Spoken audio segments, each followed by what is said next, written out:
Tonight, Donald Trump is about to leave the White House to head to Michigan to mark 100 days in office. The president's heading there to try and show he's backing American manufacturers after turmoil in the stock markets and a dip in his approval rating.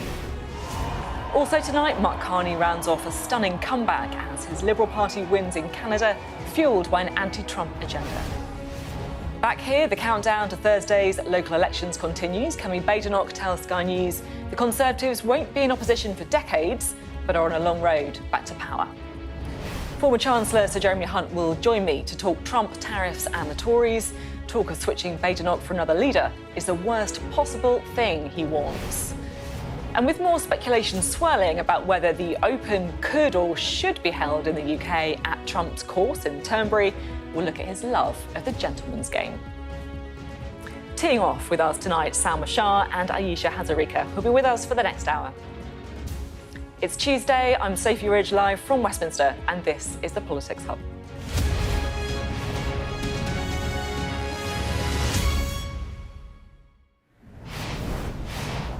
Hello, good evening. Well, Donald Trump has now been US president for 100 days. And there is one thing that absolutely everyone can agree on. The world has changed. The world has changed. We can see it before our eyes. The world that I lived through my whole life, sponsored by the United States, that world is over. A sea change in global affairs. It is time to speak the truth. The world has changed. OK, so the world has changed. Message received, loud and clear. But how has it changed? Because that question is actually quite hard to answer. Look, I know how Donald Trump would answer it. He's trying to bring about world peace and introduce beautiful tariffs to make America great again and stop it being ripped off by everyone else. But what is the actual answer? Because even on tariffs, which seems like the most straightforward one of the things that have changed, I admit I am struggling to keep track of what actually has changed. Because things are changing all the time. And maybe that's why world leaders are finding Donald Trump so hard to deal with. His politics are as slippery as a fish. You think you've got a grip on it and then it's wriggled out of your hands and it's back in the sea. Is he serious about taking over Greenland and Canada becoming the 51st state? Is he serious about owning the Gaza Strip and turning it into the Riviera of the Middle East? After 100 days, I have absolutely no idea. And I'll tell you something, all those world leaders we've just heard from, they've got absolutely no idea either. So lots to talk about tonight. Later on, the US president is going to hold back-to-back events to mark his time back in office so far. But to get the ball rolling, we had a news conference a little earlier with the Treasury Secretary, Scott Bessent, and the White House Press Secretary, Caroline Leavitt, who boasted of how more than 100 countries have already come to the table to negotiate better terms with the US. Well, our US correspondent, Martha Kauner, is in Washington for us. Martha, lots of focus on trade, of course, but it's been a pretty dizzying 100 days, hasn't it? Have you got a better grip on it than I have? I'm not sure I do, Sophie. I'm not sure anyone does. You mentioned world leaders struggling to keep up with Donald Trump.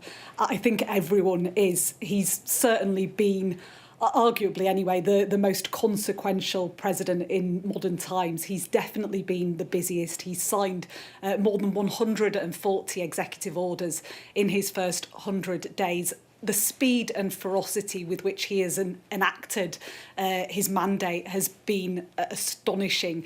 You're talking about tariffs there, him slapping tariffs on almost every country in the world, and then in the next breath rowing back on most of those tariffs. He's been upending the world order, ripping up global alliances that have stood for decades. He sent more than 200 men without trial to a notorious prison in El Salvador, a third country. He's talked about, as you said, taking over Canada, taking over Greenland too, taking over the Panama Canal. It has been a ridiculously busy few months. I'm not sure we have ever seen anything like it, and I'm not sure we ever will again. Just some of the standout moments, seeing Elon Musk in the Oval Office with his son on his shoulders, his son wiping bogies on the Resolute desk, that extraordinary row in the Oval Office with President Zelensky of Ukraine, this Tesla sales event on the lawn of the White House. I keep forgetting all of the incredible moments that there have been. Donald Trump has changed so much in such a short space of time. I mean, who thought we'd be talking about the bogies of Elon Musk's child, genuinely? There was another row breaking out at the news conference earlier today about Amazon. Just fill us in. Yeah, so a press conference with the Treasury Secretary, Scott Besson, alongside the Press Secretary, Caroline Levitt. And they were asked about this story that broke earlier, about the possibility that Amazon might be about to display the cost effect of Donald Trump's tariffs next to its products. So Caroline Levitt was asked by a journalist if this move was, in his words, a crystal clear demonstration that it's the American consumer and not China who's going to pay for these policies. This is what Caroline Levitt had to say. This is a hostile and political act by Amazon. Why didn't Amazon do this when the Biden administration hiked inflation to the highest level in 40 years? And I would also add that it's not a surprise because, as Reuters recently wrote, Amazon has partnered with a Chinese propaganda arm. So this is another reason why Americans should buy American. It's another reason why we are onshoring critical supply chains here at home to shore up our own critical supply chain and boost our own manufacturing here. This suggestion then that Jeff Bezos, his company Amazon, were about to display the cost effect of Donald Trump's tariffs has clearly angered the president, who's become very friendly with Bezos during his first 100 days in charge. He apparently phoned Jeff Bezos directly himself in a rage. This does seem to have had an effect on Amazon's decision. They now say that they have no plans to include the cost effect of Donald Trump tariffs on its flagship website. They seem to have changed their minds suddenly after an intervention from Donald Trump. Martha, thank you very much indeed. Martha Kellner there for us in Washington. So, as we've been hearing, Michigan is the state that Mr Trump has chosen to visit. Our US correspondent Mark Strone is in Detroit, one of those key battlegrounds during the election, where voters are feeling the consequences of Trump 2.0. It has been just 100 days. I was saved by God to make America great again. A presidency like no other. Norms upended. The chainsaw for bureaucracy. Allies shocked. Canada is going to be a very serious contender to be our 51st state. We need Greenland for national security. And shafted. You're gambling with World War III. Moments no one predicted. Trump Gaza, #1. The U.S. will take over the Gaza Strip. We'll own it. And the tariffs. I'd like to see the chart if you have it. Everyone predicted them, but it didn't soften the blow. China, first row. Until he U-turned. They were getting yippee, you know? Migrants removed, with court-defying deportations. In every way, for the delighted and the disgusted, this has been a truly consequential 3 months. And he will mark it here later today, a rally on the edge of Detroit, the Motor City in Michigan, the battleground state which helped to propel him back to the White House.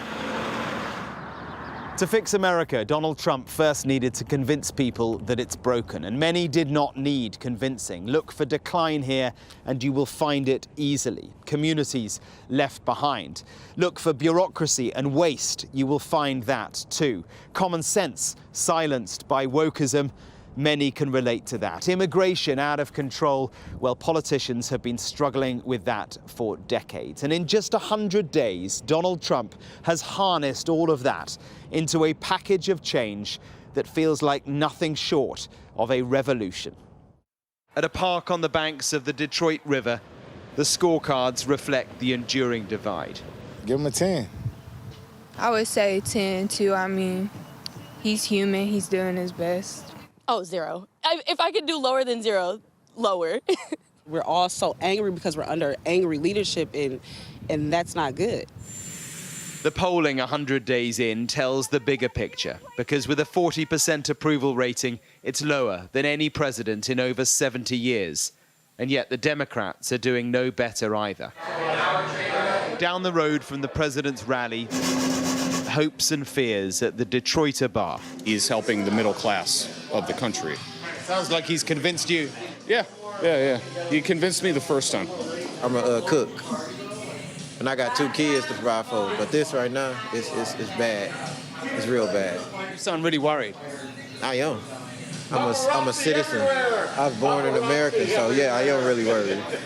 Of one fact, there is no debate. After just 100 days, he is proving to be a leader of profound global consequence. Mark Stone, Sky News in Michigan.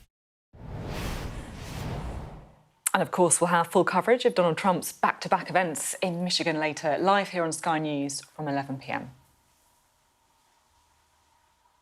Right, let's bring in a duo for the evening, shall we? The former Conservative Special Advisor, Salma Shah, and the Labour peer and broadcaster, Ayesha Hazarika. Great to have you both with us. 100 days. What do you make of the first 100 days, Salma? Well, it's quite surprising because before he was elected for the second time, there were lots of people talking about the fact that he was a known entity and perhaps all we needed to do was keep our head down for 4 years. I was hoping that that was going to be the case, but clearly it's not. I think the interesting thing about the last 100 days is he and his administration don't deal well with complexity. And I think from what you saw in your Vox Pops there is now this divide where people can't just be put into this, angry mob that dislikes the establishment, because there are economic consequences and there are cultural questions still. And I think that's what the whole MAGA movement has worked on, bringing those two things together. But I think if Americans become poorer, it's going to be very hard for MAGAs to sustain. And maybe this elusive third term that Trump has been sort of slightly courting becomes a little bit more of an unlikely event. Yeah, it's interesting with the Amazon thing that they push back so strongly as soon as it's starting to hit people in the pockets. It's something that they're very wary about. What do you make of it all? Well, it's just extraordinary, isn't it? I mean, it's not so much a political revolution as a sort of, political earthquake that has, and the ripple effects have been felt all across the globe. I mean, there's so many things that stand out. I mean, your kind of sort of package is really interesting. I mean, for me, there's 2 things I would say. There was the security conference in Munich, which was an extraordinary moment where you saw this kind of post-war consensus on security and defence and this transatlantic alliance completely ripped up, and that extraordinary phone call between Trump and Putin, and then J.D. Vance, really attacking Britain as well and attacking Europe. That was a big moment. And then with the tariffs, again, a kind of post-war economic orthodoxy ripped up. I feel like he's kind of like a wrecking ball against all the norms and fundamentals that have been fought for and built up, out of a lot of trauma from the Second World War and other things as well. And, we're all reeling from it. And I think nobody knows how to deal with him. Nobody now knows how to take this tiger by the tail. And you look at someone like Jeff Bezos, right? All the tech bros have sucked up to him. They were all at the inauguration. They were all quite lefty at one point. They've all switched to the Republicans. And still that's not given them any immunity from the damage. I mean, clearly Amazon's going to get hit by these tariffs. And yet when it came down to it, an angry phone call from Trump and they've backed down. I mean, he's very difficult to deal with. It's very interesting. Thanks both. We're going to have lots more from you throughout the programme. Tonight, I have also been speaking to the former Chancellor, Sir Jeremy Hunt, and we covered a lot. Trump and tariffs came up, of course, as he marks 100 days in office, but also the state of the Conservative Party and social media and teenagers. Let's take a listen. Thank you very much for being with us. It's like back to the old days when you were Secretary of State here in the studio. How are you finding it all? Well, I'm not wearing a tie now, so there's a bit of change. Look, from a personal point of view, it is very nice to have more time for my family, be a better dad, hopefully a better husband. But I can't say there's not a little bit of me that isn't missing the action, particularly when you look at what President Trump is doing. I mean, this is a huge time in global affairs, and so there is an element of frustration at being on the sidelines, but that's democracy. It's interesting. You say there that it's such a period of change, which it clearly is, that, the first 100 days of Trump, I feel that everyone knew it was going to be big, but perhaps not quite how big. How do you think he's done? Well, he's done a lot of things with which I profoundly disagree. I don't agree, for example, with his approach on Ukraine and his view of President Zelensky. I don't agree with what he's done on tariffs. What I have to say, perhaps grudgingly, I respect, is that he is a politician who wants to change things. And he had a mandate, and he said, I'm not going to accept the status quo. I'm going to make big changes. And lots of us were saying before he took office, well, there's a lot of talk, there's a lot of bluster, and actually he'll be more moderate in office. And he said no. And he is saying to his base, and if you look at, he's had a small decline in support, but a lot of his base has remained totally loyal because they see someone who is prepared to rip up the status quo. And the choice for us now is whether we actively try to manage that or whether we just stand on the sidelines. What do you think the right answer to that is? Absolutely get stuck in. I mean, you know, free trade, it hasn't been perfect. We have not been good at spreading the benefits of free trade to all parts of the countries. We know that in this country. But it has been a massive force for prosperity. When I was born, half the world was in extreme poverty.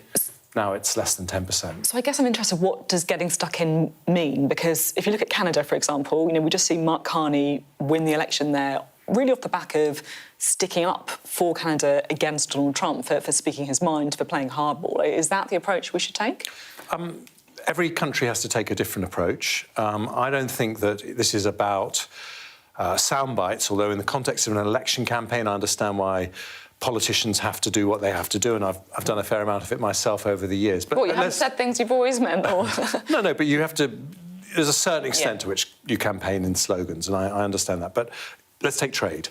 You know, America is 26% of global GDP, but countries that broadly believe in free trade, the UK, Canada, Australia, Japan, Korea, the EU countries, they are 31% of GDP. So, you know, we can make sure that at least between ourselves, we continue to have free and open trade, even if America goes a different route. And we need to be out there building alliances with countries like Japan, for example, like Australia, like Canada, and saying, look, whatever else happens, we are going to continue to have free and open trade because it is a massive engine for prosperity. I noticed you're not talking there about the European Union, and there has been talk about the UK doing some kind of deal with the EU, perhaps matching them on agriculture standards, etc., etc. Is that the right move, or are you worried that if we do that, it could make free trade with others, including with the US, more difficult? Well, there are some trade-offs in politics, and in this case, I mean, I'm a believer in free trade, but the EU has said very consistently that the price for fully free trade between the UK and the EU would mean we'd have to accept freedom of movement, and we have not cracked, not this government, not the government of which I was a part, have not cracked the problem of illegal migration and indeed migration levels that are too high. So I just don't think it's a goer if the EU continue to say... But it doesn't have to be a full free trade deal. That it seems like some kind of, agreement between the two is imminent, right? Yes, and let's look at what that is. But broadly speaking, something that breaks down barriers is a positive thing. But it's not just with the EU, it's with all sorts of other countries that we could have better trade deals with. And I think right now the democracies that believe in free trade need to stand up and say, well, we are going to continue to trade freely because we know it has made a massive difference to the prosperity of our countries. Now, I know this is a bit of an impossible question to answer, but you are someone who's been so close to the heart of government and international affairs as Foreign Secretary for so long. You've probably got a better sense of this than most of us. Do you think a UK-US trade deal is going to happen? Well, it might, for perhaps the strangest of reasons, which is that, as far as the US is concerned, the UK is, responsible in terms of our trade with the US for 1 or 2% of US GDP. It's a very small amount. But because I think Trump has had to backtrack on his original tariff plans, he's now very keen to be seen to do a few deals with a few countries quickly. And the UK is one of the easiest countries for the US to do a deal with. We don't have a trade deficit with the US. And so the big thing that was stopping a trade deal when I was Foreign Secretary was that Trump, in his first administration, was saying he wanted us to change our food standards to allow, exports of chlorinated chicken and things like that. And it looks to me like that may no longer be a requirement because Trump is keen to get a deal, not least because it will put pressure on the EU. So I think we may get a trade deal with the US. I hope, and I think this is the thing that is going to be the biggest determinant as to whether it's a good deal or not, I hope we get rid of these 10% baseline tariffs that Trump has been talking about. I fear we won't. So it may not be a particularly good trade deal, but I think we may get something, and I hope we do. We are talking, of course, in the week of local elections. I think almost undoubtedly it's going to be a difficult night for the Conservatives. You're defending seats from 2021, you're defending the most seats. Almost inevitably, there will be pressure on Kemi Badenoch afterwards. How do you think your party should respond to that pressure?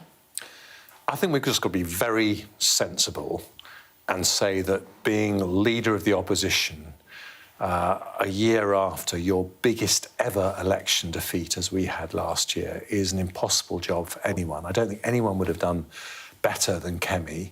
The electorate are still not willing to give us a hearing because, you know, we were in power for 14 years and they decided they wanted a change. And so, you know, it'd be the worst possible thing to have any kind of speculation about a change in leadership. We need some of your colleagues a bit excitable then, you think?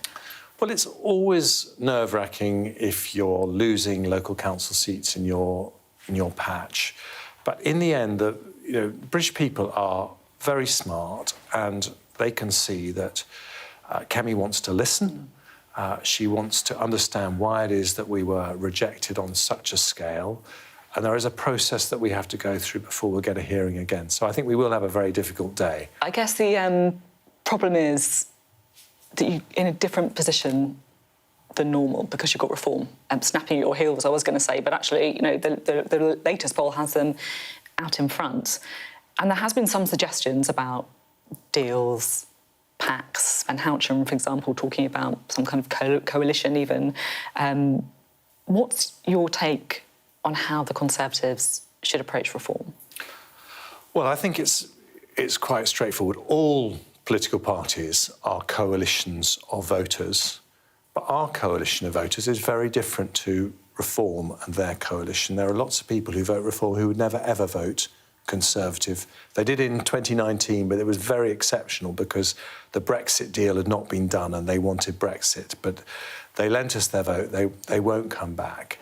And we've got to concentrate on our own coalition, which is, you know, aspirational people in their 30s, 40s and 50s with conservative values who want a strong economy, who want a government that is not going to kill business as this government has been doing. And that is the way that you succeed in politics. I'm particularly interested, I guess, in your perspective because you had that very, very hard-fought battle in your own constituency with the Lib Dems. Do you worry that by chasing Reform voters, you're ignoring the many voters who you bled to the Lib Dems at the last election? I think that it's the wrong way of looking at it to say that, you know, we need to take this party's voters. I think you need to decide... You said, maybe a better way is, because you've spoken before about parties winning from the centre ground. Is that where your head is at? Well, we will only win if we win back people who've left to Reform and people who've left to the Lib Dems. Good luck with that. And people who've left to Labour. That? Well... you have to pick one, don't you?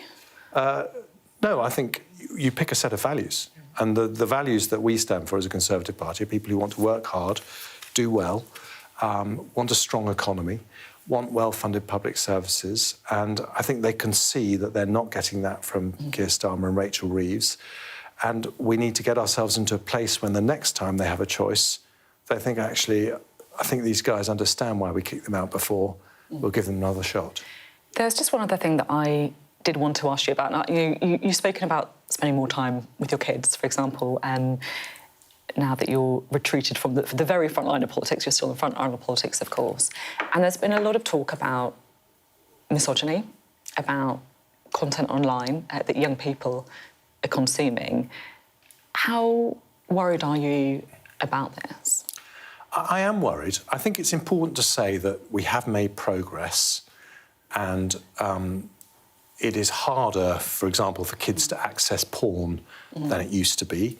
And I recognise that, you know, we're in a better place than we were. But the thing that worries me most, my kids are 10, 13 and 14. And what worries me is the addictiveness of... They're not on social media. We don't let them have social media accounts. But, you know, they go onto TikTok or YouTube Shorts and, you know, we can lose them for 2 hours. They're just tuned out. And that worries me. And so I can't believe that we're in a world where we actually think it's a good thing if we sit down and watch a movie together on TV. When I was growing up, actually, a TV evening was a bad thing. And, you know, my parents wanted us to play Monopoly or something that I thought was incredibly boring. Now, you know, and so that's what worries me. And Is it the attention span thing? Because I relate to this a lot, actually, with what you're saying. Do you think we're kind of eroding people's attention span? It's their attention span, and I suppose, and I'm probably going to anyone young who's watching, I'm going to sound like a real fuddy-duddy, but I worry about people's ability to form relationships with other human beings. Because I think, actually, to form a friendship, it needs to be face-to-face. You need to spend time with people. You need to have the patience to hear people out. And I do worry that social media is making that much harder. So, I mean, to cut to the chase, you know, I would support moves to ban social media for the under-16s. Would you? So you think that a ban on social media for under-16s? Yeah, I know it's been talked about in other countries. Personally, I would support that as a dad. Yeah. Is it something that you might try and push for in Parliament? I know there's been certain talk about it, hasn't there? But then it got watered down, didn't quite make it to a vote.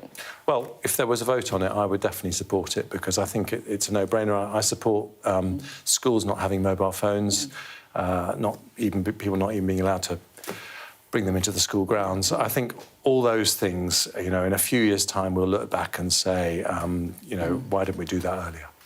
One last thing, I've got to ask you. I don't know if you've been following the kneecap story. Do you think they should be banned from Glastonbury? Personally, yes. I just think that Glastonbury should do the right thing. You know, whether I would legislate to stop Glastonbury doing, I don't know. But it just seems to me if you've got a group of people advocating the killing of MPs, that is just beyond the pale. Thank you very much. Thank you. Former Chancellor Jeremy Hunt there, very wide-ranging interview, as they say in the business. Let's chat again to Salma and Ayesha, shall we? Should we talk about the local elections? Because we sort of touched on it there. Jeremy Hunt was very clear it's going to be a difficult day for the Conservatives, but he's basically calling for unity. What are you expecting?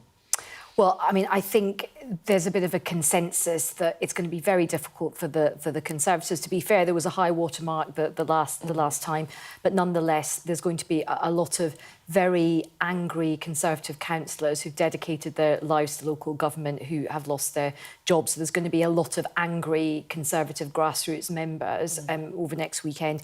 I think it's also going to be difficult for Labour as well, and I think Reform are going to have a very, very strong night. I think we sometimes forget, talking about other parties in all of this, I think the Liberal Democrats will do quite well. I think they will solidify a lot of the progress they made at the last general election, which is interesting because the Lib Dems often build up from council elections and then they try to win parliamentary seats. This time it's kind of the opposite way around. They did really well at the 2024 general election. They're going to build some local infrastructure around that. And I think it's also important to keep an eye on the Greens. There's not that many sort of elections where the Greens are standing, but they have been doing pretty well. And also keep an eye out for those independents as well, because I think Gaza will still be an issue. So I think, look, it's very difficult to extrapolate the next general election from this set of results. But my goodness, these are going to be an important test for all the parties and they will set an important narrative. As you say, the thing that does feel almost inevitable is Conservative losses. And Jeremy Hunt was very clear. He was saying that if there is speculation around Kevin Badenoch's leadership, that will be, in his view, the worst possible thing for the Conservatives. Do you agree with what he said? Oh, yeah, absolutely. I mean, I worked in a period of government where we changed Prime Minister constantly, and the instability without leadership at the top really does create further chaos underneath. I think there's another point to this. I mean, we can have our predictions about where the local election is going to go. I think, you know, the assessment that Reform's going to have a good night, the Lib Dems will do well, is going to be terrible for the Conservatives, and Labour might suffer a few losses, is generally considered fair. But it's what do each of the leaderships of those parties do after that, and how do they change the narrative, and how do they then try and attack and form and build new coalitions? That's going to be the interesting thing to see. It's funny when you're preparing for interviews like that one, because a lot of the time you kind of know roughly what politicians are going to say. The one thing I didn't know what Jeremy Hunt was going to say was on the social media. And actually, I wasn't even expecting him to bring up the ban on social media for under-16s that he would quite like to see. What did you make of what he said? Do you agree with him? I thought it was really interesting, and I do agree with him. I do think that something he said at the end resonated with me when he said, I think we're going to look back at this period of time and just think, what did we do to our young people? I do think we will look back at social media as kind of the equivalent of like tobacco for teenagers' brains. I mean, it's very, very telling that a lot of the kind of great and the good of Silicon Valley don't let their children be exposed to social media until they're much older. Look, I think sometimes it's easy to blame social media for everything, but I do think it has had a profound effect, not just on children, I think adults as well. Yeah. I think my brain's quite fried by social media. The attention span thing. Oh, totally. Like YouTube Shorts and stuff, I can get like, you know, I'm addicted, I'm terrible, so there you go. I know my daily phone use is like, your screen time is like 27 hours a day. I've had to turn mine off. It's too much. I was like, I can't do it anymore. It's too much information. We'll have lots more from both of you later on. To Canada now, where Mark Carney's Liberal Party has won the Canadian election, securing his position as Prime Minister. Donald Trump loomed large over the campaign. He even, of course, threatened to turn Canada into the 51st state.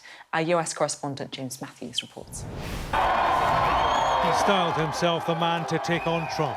Canadians took him at his word. Mark Carney, the duly elected Prime Minister of Canada, addressed a victory rally overnight. My message to every Canadian is this: no matter where you live, no matter what language you speak, no matter how you voted, I will always do my best to represent everyone who calls Canada home. President Trump is trying to break us so that America can own us. That will never ever happen. When I sit down with President Trump, it will be to discuss the future economic and security relationship between two sovereign nations. Canada's next government will be a Liberal government. Carney has led an astonishing political comeback. His Liberal Party was dead and buried as an electoral force last January. What turned Canadians was the election before theirs, and the US president who imposed tariffs and threatened to annex Canada as the 51st state. In the UK, Mark Carney is the familiar face, with crisis management on his CV. He was the Bank of England governor through Brexit, having led the Bank of Canada through the 2008 crash. Across Canada, a central issue was who was best placed to deal with Donald Trump. Polls reflected a public trust in the finance man shaping for a fight. That contest is not decided between Carney and Trump, it's decided internally in America. But if Canada can be strong and put up resistance, then I think, you know, governors and the Senate and even the House and the markets will all have a say in it. He is the political rookie who's led the biggest comeback in modern democracy. Carney's Liberals, once written off, have written history. He styled himself as the man best placed to tackle the nemesis next door. It's the biggest job in his intrigue.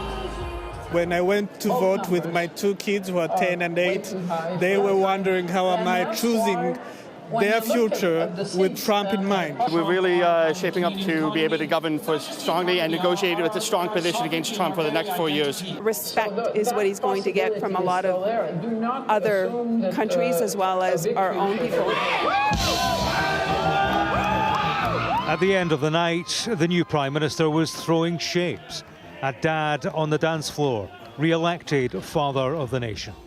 On party night, style didn't necessarily matter. Back in the political arena, his signature moves will matter more. James Matthews, Sky News, in Ottawa. Loving the dancing. Let's talk again to Salma and Ayesha, shall we? I mean, it was an astonishing victory. What's incredible about it is that this time last year, it was odds on that Pierre would win this election. And Justin Trudeau was really flagging in the polls. So strategically, what a bold move for Carney to come in at this point.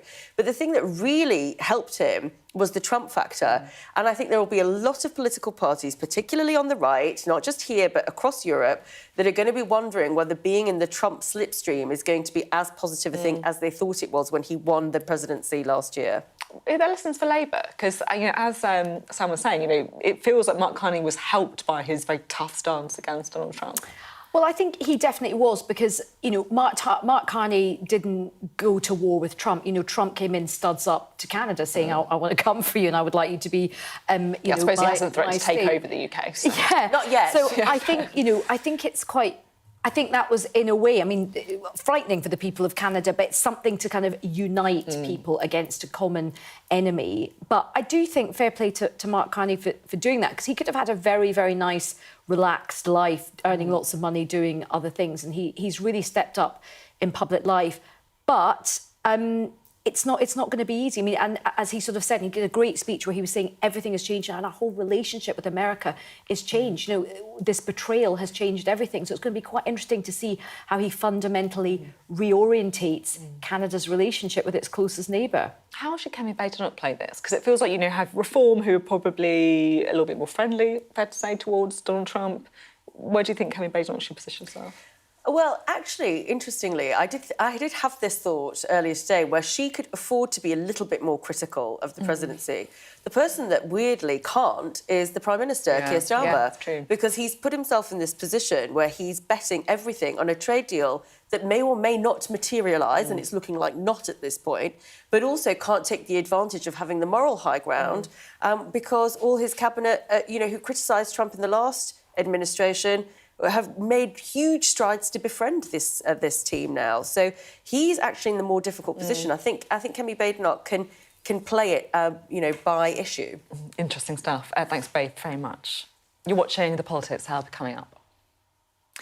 Out on the campaign trail, Kemi Badenoch is in full expectation management mode, warning that after last year's historic defeat, there's a long road ahead for the Conservatives.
Welcome back. I want to take you straight to the White House. Donald Trump, of course, marking 100 days. He's off to Michigan. He's been speaking before that.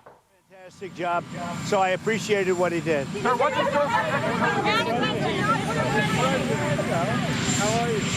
There we go. How's it been? Give this speech in Michigan. You're going to list the accomplishments of the administration. Yeah. If there was one big thing you really wanted to have happen in the first 100 days, but didn't, what would it be?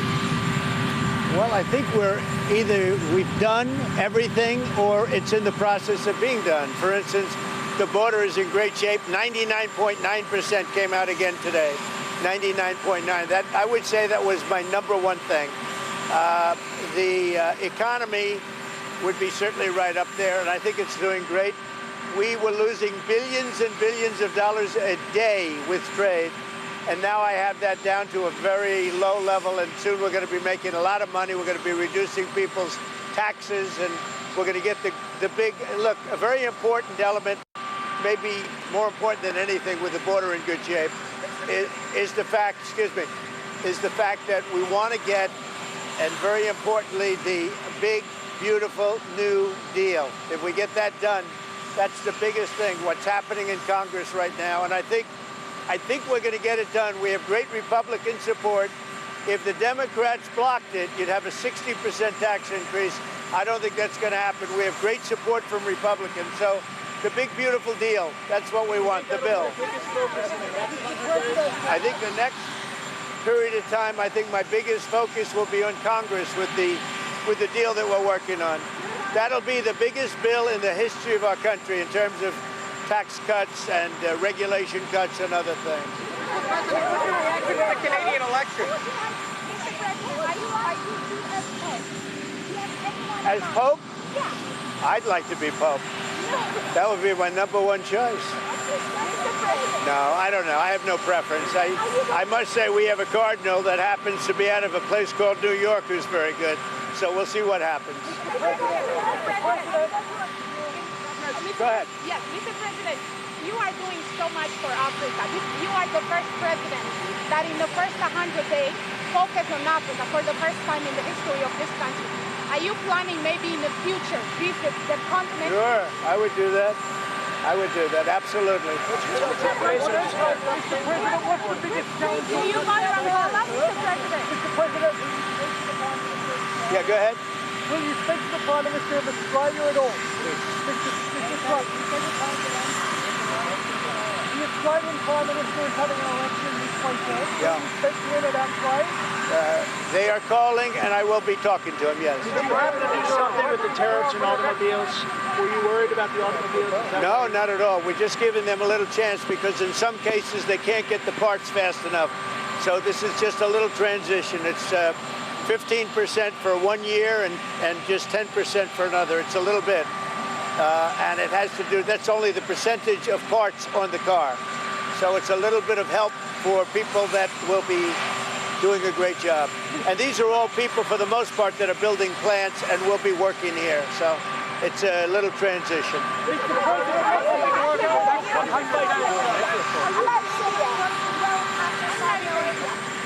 Go ahead, what? India's coming along great. I think we'll have a deal with India. The Prime Minister, as you know, was here 3 weeks ago, and they want to make a deal. We'll see what happens. Thank you. Thank you. Mr. President, what's the biggest challenge? Donald Trump as unpredictable as ever. I'd like to be Pope was the curveball of that little news conference there. He is now on Air Force One. These pictures are from slightly earlier when he was at Joint Base Andrews, where he is now travelling to Detroit in Michigan to mark his first 100 days. He was asked there how the 100 days have gone. He said, "We've done everything," or "It's in the process of being done," and then said, "Soon we'll be making a lot of money and reducing people's taxes."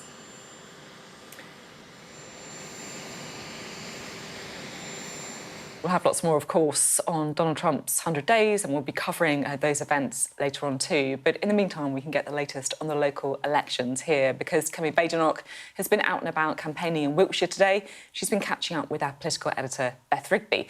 She admitted there's a long road ahead for the Conservatives, but said her party won't be in opposition for decades. She wants to do it in 4 years. Hi, George. Nice to meet you. A new leader trying to rebuild after her party's worst ever general election defeat. Where does it start and stop? I can't quite work it out. Kemi Badenoch out campaigning in the southwest, but it's not looking up. All bets off about whether the Tories have further to fall in this week's local elections.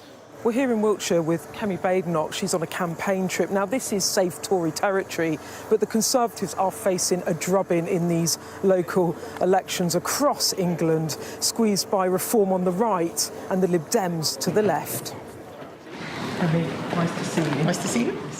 We are seeing a changing situation where you are being challenged both by Reform to the right. You're also being challenged by the Liberal Democrats. You're defending 18 Conservative-controlled councils. There's a real chance that the Lib Dems are going to overtake you and become the second biggest party when it comes to overall control of councils across England. You've been asked about Reform a lot, but the Lib Dems are coming for you, aren't they? Well, this is the same situation we were in about 10 years ago. 2014 local elections, UKIP did very well. You know, we had Lib Dems and Labour. They've always been competitors. This is a very competitive political environment. Body blow, though, wouldn't it? But there's no. It's like a sailor complaining about the sea. We're in very choppy waters. It's a difficult time. There's no point me focusing on what other parties are doing. I have to focus on what I can do with my party. And we are in a process of renewal. We are rebuilding. We've just left government, a historic defeat. You don't just come back from that overnight. The last oppositions were 14 years, 13 years, 18 years. I've been the leader for 6 months. There's a long road ahead. I'm not going to let it be decades. I want to do this in 4 years, but that's a really tough job. Badenoch believes she can revive the Conservative brand, but questions remain over whether she has the policies and personality to succeed. Let's talk about what you're offering, just on immigration quickly. Nigel Farage with a clear announcement last week, a deportations minister. He wants to deport all illegal migrants. You've talked about deporting foreign criminals.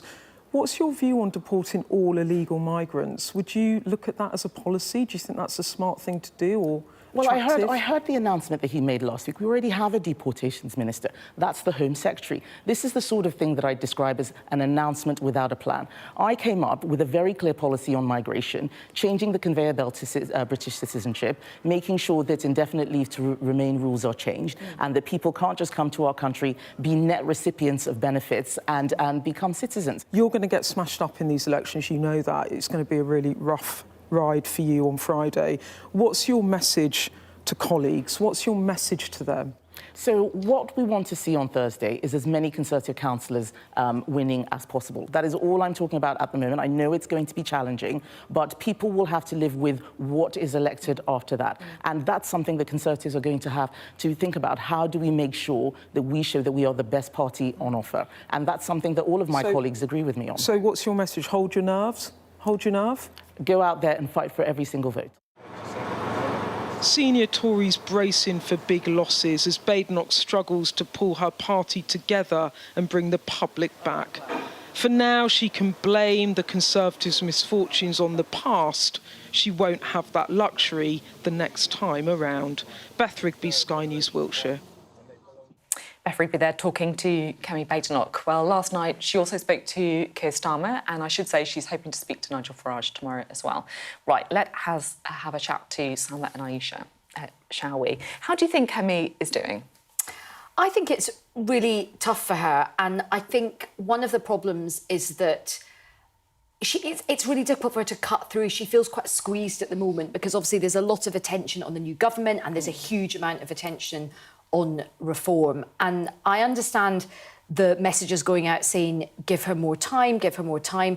And look, there is an argument that it's difficult to turn things around quickly, but I think if the Conservatives continue to get squeezed, we've got these elections. If the elections next year are disastrous in Scotland, Wales, other local elections, I think there'll be a lot of pressure on her. Are you Kemi fan?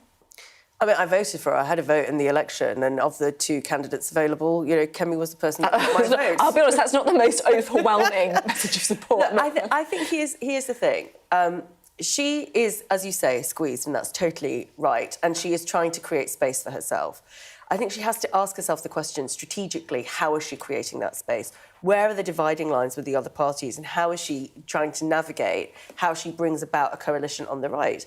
She talks a lot about cultural issues, but nothing on the economy yet, and I think she's going to have to start considering that. Thanks both very much indeed. And of course, tomorrow's papers are sure to look ahead to the local elections as well. We'll have our extended press preview from 10:30 this evening with tonight's news and tomorrow's headlines. Joining us will be the broadcaster and commentator Ali Miraj and the journalist and broadcaster Sonia Soda. Now, the political storm is continuing over the Irish rap trio Kneecap, who allegedly said at a gig back in November 2023, "Kill your local MP." The group have apologised, saying to the Amos and Cox families, "We send our heartfelt apologies. We never intended to cause you hurt." They also said there'd been a coordinated smear campaign and an effort to derail the real conversation about Gaza. Downing Street dismissed the apology as half-hearted, and today in Parliament, the Home Office Minister, Dan Jarvis, was asked about whether they should be barred from Glastonbury. It's for the organisers of the festival to decide who appears, but there is, as I have said, an ongoing live police investigation. So the government would urge the organisers of the Glastonbury Festival to think very carefully about who is invited to perform there later this year. Well, our political correspondent Ali Fortescue is here. Ali, just bring us up to speed with the latest. Yeah, just to quickly remind people, so this was 2023, a gig where one of the members appears to have said, "The only good Tory is a dead Tory, kill your local MP." This was a couple of years after Sir David Amess, the Tory MP, was killed in his constituency, and of course, a couple of years before that, Jo Cox, Labour MP, killed in hers. They have both at the same time, as you mentioned, denied this, said that there's a smear campaign, establishment figures desperate to silence us, and they've also apologised at the same time, but that apology doesn't really seem to be taken by the families. Katie Amos, the daughter of Sir David, accusing them of gaslighting, saying it's not an apology. We've also spoken to Brendan Cox. This is what he had to say. When I was first told about this, I and was asked for a reaction to it, I wanted to check out whether it was taken out of context, whether it was a joke, not a very good joke, but some kind of joke. And so before I reacted to it, I went to check and looked at the full video. And what's clear is that it wasn't a joke, that it wasn't out of context, that it was incitement to violence against members of Parliament. And I think that in that context, their apology is not enough. The way that they have apologised is to say that it was taken out of context, that the reason that they are being called out for it is because they have outspoken views on other issues. Simply not the case. The reason they're being called out for it is because they have incited violence against sitting members of Parliament, and that is not acceptable. There was some time dedicated to this in Parliament today, an urgent question, and we heard from the Security Minister, MPs lining up to condemn their words, also calling for platforms to take them off their platform, their music. There's obviously a question about Glastonbury. That was a point that was being made by the Shadow Defence Minister, Mark Francois, asking whether they would be barred from Glastonbury. I should say they've been barred from the Eden project. The Prime Minister's spokesperson was asked about that. They said that that's basically down to the organisers, but that the Prime Minister wouldn't listen to their music, and that their apology, the Prime Minister's spokesperson said, was half-hearted. I should say there is a police investigation going on into this. Dan Jarvis saying that must be free from political interference. OK, Ali, thank you very much indeed, Ali Fortescue there. And the interview with Brendan Cox will be shown in full on the UK Tonight with Sarah Jane Mead. That's 8 p.m. here on Sky News. Now, when you've done... I want to talk about Donald Trump for a little bit. It feels, right, 100 days, right? You know, we're focusing on Donald Trump on this programme, and when you've done everything you can to secure a trade deal, you know, you've sucked up to the president, you've got Peter Mandelson to apologise for calling him a danger to the world, you even roped in the King to invite him for an unprecedented second state visit. But still, a trade deal hasn't materialised. What can you do? Well, government officials have come up with golf, according to The Guardian today, which claims officials are pushing the organisers of the Open to host the 2028 tournament at Trump's Turnberry course in Scotland. Now, of course, the US president is golf mad. He says he has a handicap of 3. That's pretty good. And has claimed he's hit 7 holes in 1. That is 5 more than Rory McIlroy has. By the way, just to put that in context, here's Trump in action.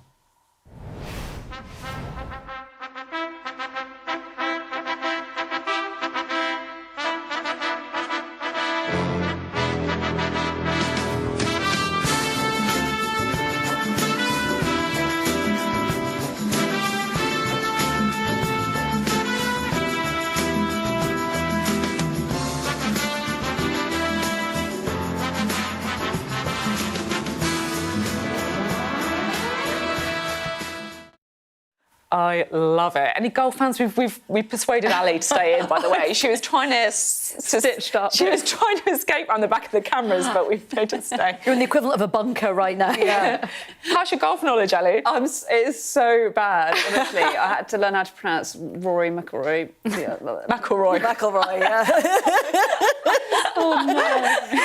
Can I just say, I think golf is one of the most boring games I've ever encountered, and I know you're probably going to have lots of viewers who are going to write in and complain about it, but please, could someone tell me why golf is so interesting? I'm not a golf fan, by the way, but I love the Masters and I love the Ryder Cup. They are two absolute brilliant sporting spectacles, I would say, personally, although I'm terrible at golf itself. I mean, it's a bit culty, isn't it? I mean, it becomes, you know, It's not culty. When Donald Trump talks about things, he often uses sort of golf references, doesn't he? Like he's got the yips, or that was a bit yippy. And, you know, somebody had to tell me that that was a golf reference that meant that he's gotten a little bit frightened of taking a shot or something like that. And I thought, you know, how does that translate to us non-golfers out here? And, you know, I mean, there are lots of brilliant female golfers as well, but they don't have to talk about it all the time in the way that I feel like male golfers do. What do you reckon about, you know, Keir Starmer using absolutely everything he's got? You know, yeah, you can have the Open. Is that all fair I can game? say is that as a Scot, I don't know how pleased the people of Scotland will be in terms of just giving over Scotland for this. And all I would say is, all I can remember about Townbury is the late, great Janie Godley, who turned up to protest against Donald Trump. That was about Donald Trump. Repeat what her protest said. Yes, a big moment that many, many people remember. There you go. You're going to be watching it, Ali? Yeah, but, you know, I kind of... maybe I should get into it, because I think, you know, there is a bit of a golf club and... Try and do it. Yeah. Might help, you know. Yeah, work-wise. Yeah, it does. My Boys, the Old Boys Network. You've got to do it. That's it. That's what the golf club's all about. Thanks all very much indeed. Thanks, Ali. Sorry for stitching you up. That's it from us tonight. I'll see you tomorrow at 7. Up next, it's UK Tonight.